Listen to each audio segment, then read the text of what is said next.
পূর্ব বর্ধমান সহ 10টি জেলায় পপুলেশনে জাম হয়েছে সব রোহিঙ্গা মুসলিম, তাদের ভারতে ঠাঁই হবে না।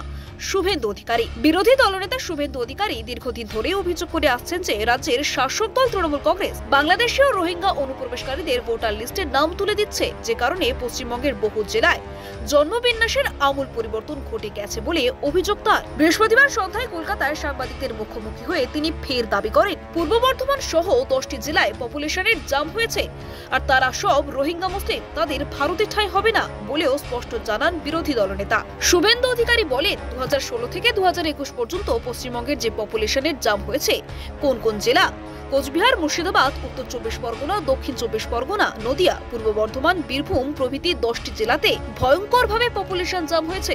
বিহারের মতো কোচবিহার, মুর্শিদাবাদ, উত্তর 24 পরগনা, দক্ষিণ 24 পরগনায় যে জাম্পিং হয়েছে সম্পূর্ণ মুসলিম এবং তারা মূলত বাংলাদেশ থেকে এসেছে।